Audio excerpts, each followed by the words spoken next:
डब्यासाठी भाजीला रोज रोज काय बरं बनवायचं, कुटुंबातल्या प्रत्येक आईला पडलेला प्रश्न। तर आज आपण सकाळच्या घाईगडबडीत डब्याला 4 वेगवेगळ्या भाज्या बघणार आहोत। या भाज्या अगदी फटाफट तयार होतात। आता जर सकाळचा डबा असेल, सकाळी जेवण बनवायचं असेल, तर काही टिप्स तुमच्यासोबत शेअर केलेले आहे, जे आदल्या दिवशी तयारी करून ठेवली की अगदी 5-6 मिनिटात तुम्हाला या सगळ्या भाज्या तयार करता येणार आहे। या व्यतिरिक्त टिफिन बनवताना काही महत्त्वाच्या ट्रिक आणि टिप्स सुद्धा शेअर केलेल्या आहे, म्हणून व्हिडिओ अगदी शेवटपर्यंत नक्की बघा। जर रेसिपी आवडली तर एक लाईक नक्की करा। चला तर मग सुरुवात करूया। तर सकाळच्या घाईगडबडीत डब्यासाठी पहिली भाजी ती म्हणजे भेंडीची भाजी बघणार आहोत, जी अगदी लहानांपासून मोठ्यांपर्यंत सगळ्यांनाच खूप जास्त आवडते। तर सकाळी जर तुम्हाला भेंडीची भाजी करायची असेल तर अशी ही रात्री स्वच्छ धुवायची, कॉटनच्या कापडाने पुसून घ्यायची आणि आदल्या दिवशीच अशी ही चिरून घेतली तरी सुद्धा चालू शकेल। फक्त भेंडी चिरताना अगदीच पातळ न चिरता थोडा मोठ्या मोठ्या तुकड्यांमध्ये चिरून घ्यायची, जेणेकरून भाजी तुमची चिकट होणार नाही। ही खूप खास आणि महत्त्वाची टिप आहे, लक्षात असावी। तर अशी ही पाव किलो भेंडी आपण छान चिरून घेतलेली आहे। भेंडी बनवताना शक्यतो लोखंडी किंवा भिड्याची कढई आपल्याला इथे घ्यायची आहे। यामध्ये मस्त सुटसुटीत आणि अगदी छान चिकट न होता भेंडीची भाजी तुम्हाला तयार करता येईल। इथे आपल्याकडे भिड्याची कढई आहे, त्यामध्ये थोडंसं तेल घातलेलं आहे। सगळी भेंडी घालणार आहोत। आता भेंडीमध्ये थोडंसं किंवा चिमूटभर मीठ घालणार आहोत, जेणेकरून भेंडी भाजताना याला मीठ लागलं जाईल आणि भाजी खाताना पानसट सुद्धा लागणार नाही। मोठ्या आचेवर साधारणतः 2 ते 2.5 मिनिटं अगदी तळापासून ढवळत खरपूस भेंडी आपल्याला भाजून घ्यायची आहे। भेंडी सुरुवातीला अशी ही भाजून घेतली की एक त्यातला चिकटपणा कमी होतो आणि मस्त त्याला स्मोकी फ्लेवर येतो आणि खाताना ही भेंडी अगदी छान होते, अजिबात ती चिकट होत नाही। म्हणून सुरुवातीला अशी ही 2-2.5 मिनिटं आपण भेंडी थोडासा क्रिस्पी रंग थोडासा बदलला की आपण ही भेंडी भाजणं बंद करणार आहोत। भाजलेली भेंडी एका सेपरेट ताटामध्ये काढून घेतलेली आहे। आता सेम कढईमध्ये अर्धी पळी आपण तेल घेतलेलं आहे। भेंडीच्या भाजीला शक्यतो तेल खूप जास्त घालायची नाही, त्याने तुमची भाजी चिकट किंवा थोडीशी चिपचिपी होऊ शकते। कमीत कमी तेलामध्ये आपल्याला ही भाजी तयार करायची आहे। हलकंसं तेल गरम झालं की 8-10 कढीपत्त्याची पानं घातलेली आहे। एक मध्यम आकाराचा कांदा बारीक चिरून घेतलेला आहे। सोबतच इथे आपण एक मस्त ठेचा केलेला आहे, तो सुद्धा खलबत्त्यामध्ये। त्यासाठी खलबत्त्यात 3 हिरव्या मिरच्या, 8-10 लसणाच्या पाकळ्या मोठ्या मोठ्या ठेचून घेतलेल्या आहे आणि हा ठेचा आपण या भाजीला घालणार आहोत। आता सकाळी सकाळी मिक्सर लावू शकत नाही, मस्त हे खलबत्त्यामध्ये आपण करू शकतो, काम अगदी सोयीस्कर होतं। आता ही सगळी फोडणी मध्यम आचेवर साधारणतः 2 मिनिटं हलक्याशा गुलाबी रंगावर आपण परतून घेतलेली आहे। आता यामध्ये एक मध्यम आकाराचा टोमॅटो छान बारीक चिरून घेतलेला आहे। टोमॅटो फक्त काही सेकंद आपल्याला यामध्ये परतायचा आहे, खूप जास्त याचा गाळ करायचा नाही। तर काही सेकंद परतून घेतलेली आहे। टोमॅटो बघू शकता मोठा मोठाच तुम्हाला इथे दिसत असेल। आता यामध्ये भाजून घेतलेली भेंडी घालणार आहोत, चवीपुरतं मीठ घालणार आहोत। लक्षात असू द्या सुरुवातीला थोडंसं मीठ घातलेलं होतं, तर त्यानुसार बेताने आपल्याला इथे मीठ वापरायचं आहे। आता या फोडणीमध्ये भेंडी आपल्याला 2 मिनिटं छान परतून घ्यायची आहे। असं छान परतून घेतलं की ही सगळी जिन्नस छान एकजी होतात आणि भाजीला चव अगदी छान येते। 2 मिनिटं परतून घेतला तर याला झाकण लावायचं आणि मध्यम आचेवर भाजी आपल्याला शिजवून घ्यायची। आता भेंडीची भाजी शिजायला तसा फार जास्त वेळ लागत नाही, एक 3-3.5 मिनिटं झालेली आहे। मध्यम आचेवर भेंडी शिजून तयार होते। सगळ्या शेवटी थोडीशी कोथिंबीर भुरभुरलेली आहे, तशी ही सुटसुटीत आणि रंग तुम्ही बघू शकता मस्त हिरवागार तुम्हाला भेंडीचा दिसत असेल, चिकट झालेली दिसत नसेल, अजून खूप जास्त गरम आहे, आणखीन थोडीशी थंड कोमट झाली की आणखीन मस्त सुटसुटीत होते। बरेच जण ओलं खोबरं सुद्धा यामध्ये वापरतात, तुम्हाला जर आवडत असेल तर गॅस संपूर्ण बंद केला की ओलं खोबरं तुम्ही यावर भुरभुरू शकता। अशी ही मस्त चमचमीत आपली ही भेंडीची भाजी डब्यासाठी तयार झालेली आहे, तर नक्की करून बघा।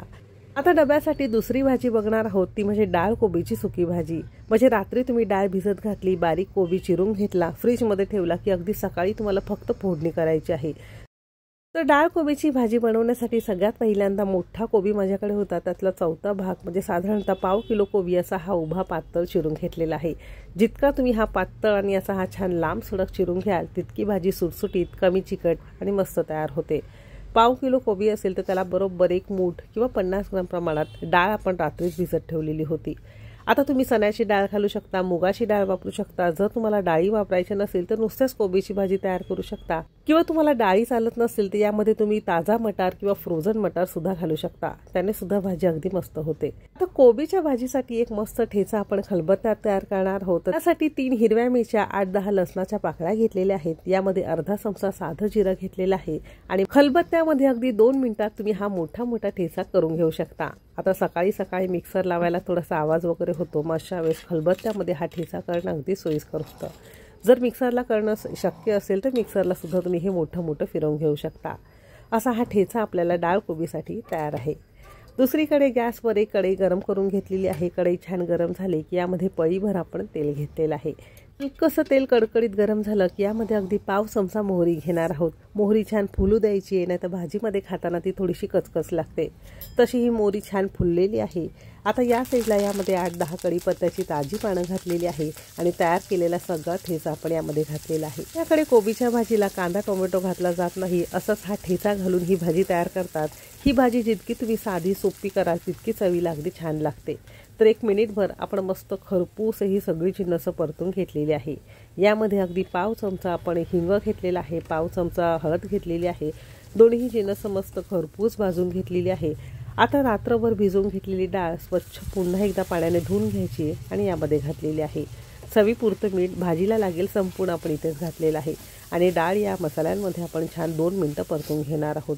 असं केलं की डाळ कच्ची राहत नाही खाताना किंवा पानसट लागत नाही, याला मीठ व्यवस्थित लागलं जातं। 2 मिनिटं परतून घेतल्यानंतर सगळा चिरलेला कोबी घालणार आहोत। कोबीबरोबरच थोडीशी बारीक चिरलेली कोथिंबीर घालणार आहोत। आता ही सगळी जिन्नस या फोडणीमध्ये छान 2 मिनिटं परतून घेणार आहोत, म्हणजे भाजीच्या प्रत्येक कणाला चांगले फ्लेवर्स लागले जातील आणि भाजी तुमची सुटसुटीत आणि मस्त चवीची तयार होते। इतकं परतायचं आहे की हळद, सगळे फ्लेवर्स, सगळी ही जिन्नस या कोबीला व्यवस्थित लागला पाहिजे। एकसारखा पिवळा रंग भाजीला आला पाहिजे। तर बघू शकता हा छान हलकासा पिवळा रंग भाजीला आलेला दिसत असेल। 2 मिनिटं छान परतून घेतलेला आहे। आता गॅस आपण मध्यम ठेवलेला आहे आणि मध्यम आचेवर झाकण लावून भाजी आपण शिजत ठेवणार आहोत। डाळ आपण यामध्ये घातली म्हणून शिजायला थोडा जास्त वेळ लागतो, कोबी शिजायला तसा कमी वेळ लागतो, पण आपण डाळ थोडीशी सुरुवातीला परतून घेतल्यामुळे तसा कोबी आणि डाळीला एकसारखा वेळ लागतो। तर साधारणतः 3 ते 4 मिनिटं मध्यम आचेवर आपण ही मस्त डाळ कोबी शिजवून घेतली आहे। डाळ अगदी मऊसूत छान शिजलेली आहे। जर कच्ची वाटत असेल तर पुन्हा थोडंसं तुम्ही शिजत घालू शकता। थोडीशी कोथिंबीर भुरभुरलेली आहे आणि आवडीप्रमाणे इथे आपण ओला नारळ ओलेला किंवा किसून तुम्ही इथे वापरू शकता आणि या डाळ कोबीच्या भाजीला ओला नारळ जरूर घालायचा आहे, कारण भाजीला चव अगदी छान येते। ओलं खोबरं घातल्यावर गॅस बंद करायचा आहे, सगळी जिन्नस छान एकजीव करून घ्यायची। तर अशी ही तुमची डाळ कोबीसाठी लागणारी सुकी भाजी खाण्यासाठी तयार झालेली आहे। म्हणजे तसं बघायला गेलं तर फक्त डाळ तुम्हाला रात्री भिजवायची आहे, कोबी तसा बघायला गेलं तर 2 मिनिटात चिरून तयार होतो। तसंही जमत नसेल तर रात्री तुम्ही कोबी चिरून फ्रीजमध्ये ठेवला तरी सुद्धा चालू शकेल। आपण यामध्ये ठेचा जो केलेला होता हिरवी मिरची, लसूण, जिऱ्याचा, रात्रीच तुम्ही मिक्सरला फिरून फ्रीजमध्ये ठेवलं तरी सुद्धा चालू शकेल, म्हणजे सकाळी अगदी पटापट तुम्हाला ही भाजी तयार करता येईल। तर ही भाजी सुद्धा नक्की करून बघा। डब्यासाठी तिसरी भाजी आहे बटाट्याच्या काचऱ्या किंवा बटाट्याची सुकी भाजी। बाकी कोणत्या भाज्या असो वा नसो, बटाटे आपल्या प्रत्येकाच्याच घरामध्ये नेहमीच उपलब्ध असतात। कोणती भाजी बनवायची सुचत नसेल तर बटाट्याची भाजी आपण आवर्जून बनवत असतो। तर त्यासाठी इथे आपण जितके लागतील तितके बटाटे घेणार आहोत। तर इथे मी 2 मोठ्या आकाराचे बटाटे घेतलेले आहेत। वजनी म्हणाल तर साधारणतः पाव किलो प्रमाणात। सुरुवातीला स्वच्छ धुवून घेतलेले आहे। आता बटाटे आपण सालासकट छोट्या छोट्या फोडींमध्ये चिरून घेतले। बटाट्याच्या भाजीला असं हे सालांसकट घेतलं की भाजीला चव अगदी छान येते। तुम्हाला काढून टाकायचं असेल तर तुम्ही काढून सुद्धा टाकू शकता आणि अगदी आयत्या वेळेस बटाटा चिरून घ्यायचा आहे, नाही तर हा काळा पडतो। दुसरीकडे गॅसवर एक कढई गरम करून घेतलेली आहे। छान कढई गरम झाली, फक्त अर्धी पळी आपण यामध्ये तेल घेतलेलं आहे। तेल छान कडकडीत गरम झालं की यामध्ये अगदी पाव चमचा मोहरी घालणार आहोत। मोहरी छान फुलू द्यायची आहे। मोहरी छान फुलली की यामध्ये अर्धा चमचा आपण ओवा घालणार आहोत। या बटाट्याच्या काचऱ्यांना किंवा बटाट्याच्या सुक्या भाजीला ओवा जरूर घाला, अगदी मस्त चव येते। पाव चमचा जिरं घेतलेला आहे। छान फुललं की इथे आपण एक मध्यम आकाराचा कांदा थोड्या मोठ्या मोठ्या तुकड्यांमध्ये चिरून घेतलेला आहे। फक्त 1.5 ते 2 मिनिटांसाठी मध्यम आचेवर खरपूस ही सगळी फोडणी आपण परतून घेणार आहोत, कारण बटाटा सुका असल्यामुळे हळूहळू कांदा सुद्धा यामध्ये चांगला परतला जातो।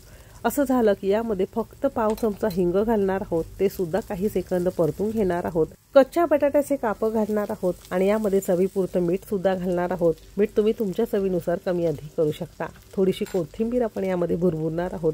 जर नसेल कोथिंबीर तर फक्त मीठ घाला। आता या फोडणीमध्ये साधारणतः 1-2 मिनिटं बटाटा आपण मस्त परतून घेणार आहोत। असं केलं की ओव्याचा, जिऱ्याचा सगळ्यांचा फ्लेवर बटाट्याला चिटकून बसतो। 2 मिनिटं परतून घेतलेला आहे। बटाटा थोडासा नाजूकच असतो म्हणून थोडंसं पाणी यावर आपल्याला शिंपडायचं, म्हणजे साधारणतः 4 चमचे आपण पाणी शिंपडलेलं आहे। असं केलं तर काय होतं माहिती का, बटाट्याची भाजी शिजताना ती करपत नाही। बटाटा शिजायला तसा फार जास्त वेळ लागत नाही। 3 ते 4 मिनिटं झालेली आहे आणि मध्यम आचेवर मस्त खरपूस कुरकुरीत आपला बटाटा शिजून तयार आहे। बघू शकता अजिबात यामध्ये आपण जास्त तेलाचा उपयोग केलेला नाही. शिवाय इथे तुम्हाला हा बटाटा करपल्यासारखा दिसत नसेल. मस्त कुरकुरीत आणि सुटसुटीत झालाय. संपूर्ण भाजी शिजली तर यामध्ये अगदी पाव चमचा हळद घातलेली आहे आणि आवडीप्रमाणे तिखट घालायचं आहे. बटाटा शिजत असतानाच तुम्ही यामध्ये तिखट हळद घातलं असतं तर ते करपतं, कारण यामध्ये बटाटा फारच नाजूक असतो. म्हणून बटाटा संपूर्ण शिजल्यानंतर आपण ही दोन्ही जिन्नस घालणार आहोत. मध्यम आचेवर 3 मिनिटं चांगलं परतून घेणार आहोत, म्हणजे सगळ्या बटाट्यांना हे दोन्ही जिन्नस चांगले लागले पाहिजे. अशी ही खरपूस तुमची बटाट्यांच्या काचऱ्या किंवा बटाट्याची सुकी भाजी खाण्यासाठी तयार आहे. शक्यतो सकाळी डब्यासाठी करायचे असतील तसे हे छोटे छोटेच तुकडे बटाट्यांचे करा, क्यूब करा, म्हणजे पटकन शिजायला मदत होते. सगळ्या शेवटी थोडीशी कोथिंबीर भुरभुरलेली आहे. अशी ही तुमची डब्याला लागणारी बटाट्याची सुकी भाजी खाण्यासाठी तयार झालेली आहे. घरामध्ये कोणतीही भाजी नसेल तशी ही बटाट्याची काचऱ्यांची भाजी किंवा बटाट्याची सुकी भाजी तुम्ही सुद्धा नक्की करून बघा. मुलांना खूप आवडते, मोठ्यांना खूप आवडते, शिवाय बनवायला सुद्धा अगदी सोपी आहे. तर नक्की करून बघा. चौथी आणि शेवटची भाजी ती म्हणजे आपण वांग्या बटाट्याची सुकी भाजी बघणार आहोत. आता हीच भाजी तुम्ही रस्सा भाजी म्हणून सुद्धा तयार करू शकता बरं का. तर त्यासाठी इथे आपण 2 मोठ्या आकाराचे वांगे घेतलेले आहेत. शक्यतो काटेरी वांगे घ्यायचे आणि थोडं थोडं देठ आपण त्याचं काढून घेतलंय. तुम्हाला हवं असेल तर संपूर्ण देठ काढलं तरी सुद्धा चालू शकेल. नुसत्याच वांग्याची भाजी करू शकता किंवा यामध्ये एखादा छोटासा बटाटा घातला तरी भाजीला चव अगदी छान येते. वांगी बटाटे सुरुवातीला धुवून घेतलेली आहे आणि बटाटा शक्यतो आपण इथे सालांसकटच वापरणार आहोत, कारण सालांमध्ये एक तर जीवनसत्व असतं आणि चवीला ही भाजी अगदी छान तयार होते. तर वांग आणि बटाटा अगदी आयत्या वेळेस जेव्हा भाजी फोडणीला घालायची असेल अगदी 2 मिनिटं आधी आपल्याला चिरून घ्यायचं आहे. शक्यतो छोट्या छोट्याच फोडींमध्ये करा, कारण सकाळी घाई गडबडीत शिजायला पटकन होतं. गॅसवर एक कढई गरम करत ठेवलेली आहे. कढई छान गरम झाली की पळीभर आपण यामध्ये तेल घेतलेलं आहे. तेल छान कडकडीत गरम झालं की 5-6 लसणाच्या खलबत्त्यात ठेचलेल्या ताज्या पाकळ्या घातलेल्या आहेत. भाजीला शक्यतो ताजा लसूणच घालायचा आहे, कारण भाजीला चव अगदी छान येते.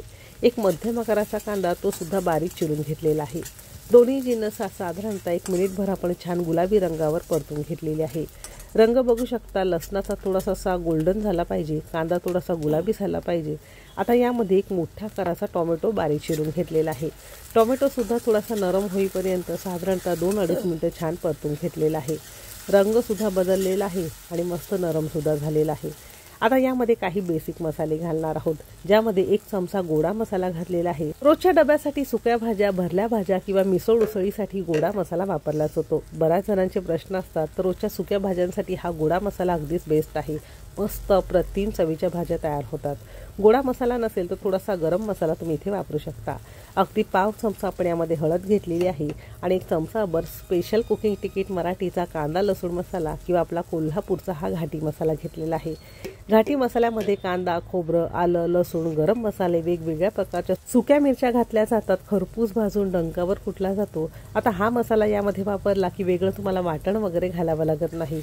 वाटणाचं काम हा कोल्हापुरी घाटी मसाला करत असतो आणि भाज्याला चव अगदी छान येते. साठवणीचं कोणतंही तिखट इथे वापरू शकता. थोडंसं परतून घेतलेलं आहे. आता यामध्ये थोडंसं पाणी घालून छान तेल सुटेपर्यंत 1-2-2.5 मिनिटं आपण परतून घेणार आहोत. अजिबात मसाले करपू द्यायचे नाही आणि मस्त खरपूस 3-4 मिनिटं चांगले परतून घेणार आहोत. रंग बघू शकता आणि याला छान तेल सुटलेलं आहे. असं आपल्याला खरपूस चांगलं भाजून घ्यायचं आहे. आता यामध्ये चिरून घेतलेलं वांग आणि बटाटा घालणार आहोत. तुम्ही फक्त वांग्याची भाजी करत असाल किंवा फक्त बटाट्याची रस्सा भाजी करत असाल तर या पद्धतीनेच आपल्याला करायचं आहे. चवीपुरतं मीठ सुद्धा घालायचं आहे. आता आपल्या कोल्हापूरच्या घाटी मसाल्यामध्ये सुद्धा पुरेसं मीठ असतं, तर त्यामुळे थोडंसं बेतानेच आपल्याला इथे मीठ वापरायचं आहे. तुमच्याकडे कोल्हापुरी घाटी मसाला नसेल तर घरातलं रोजचं साठवणीचं कोणतंही तिखट तुम्ही तुमच्या आवडीनुसार कमी अधिक करू शकता. मसाल्यांमध्ये वांग बटाटा 2 मिनिटं छान परतून घेतलेला आहे, म्हणजे याला चांगले हे मसाले लागले जातात. जरी सुकी भाजी असली तरी थोडंसं याला आपण पाणी घालणार आहोत. जर रस्सा भाजी करायची असेल तर थोडंसं जास्त पाणी घालू शकता, कारण ही भाजी व्यवस्थित पातळ सुद्धा अगदी छान होते. हलकीशी उकळी आलेली आहे. रंग बघू शकता, मस्त आलेला आहे. सगळ्या घरात छान घमघमाट पसरलेला आहे. झाकण लावायचे आणि मध्यम आचेवर 7 ते 8 मिनिटं आपण ही भाजी मस्त वाफेवर शिजवून घेतलेली आहे. अशी ही मौसूद भाजी आपली तयार झालेली आहे. जर तुमची घाईची वेळ असेल तर कुकरला सेम पद्धतीने 2 शिट्या घेऊन तुम्हाला ही भाजी तयार करता येईल. भाजी संपूर्ण तयार झाली की गॅस बंद करायचा आहे आणि 4 ते 5 चमचे भाजून खलबत्त्यामध्ये जाडसर कुटलेला दाण्यांचा कूट किंवा शेंगदाण्याचा कूट घातलेला आहे. तुम्ही मिक्सरला आदल्या दिवशी करून ठेवला तरी सुद्धा चालू शकेल. आता हे सगळ्या शेवटी घालण्याचं इतकंच कारण शेवटी असा हा दाण्यांचा कूट घातला की भाजीमध्ये तो छान कुरकुरीत लागतो. आणि या स्टेजला आपली भाजी मस्त तयार झालेली आहे। फक्त वांग्याची भाजी जरी केली तरी अगदी मस्त होते, पण बटाटा केला की लहान मुलं सुद्धा खातात, म्हणून यामध्ये आपण बटाटा वापरलेला आहे। अशी ही डब्यांसाठी आपण 4 भाज्या बघितलेल्या आहेत। तर ह्या भाज्या तुम्हाला कशा वाटल्या कमेंट करून नक्की सांगा। रेसिपी जर आवडली असेल तर एक लाईक नक्की करा। चॅनेलवर नवीन असाल सबस्क्राईब करा।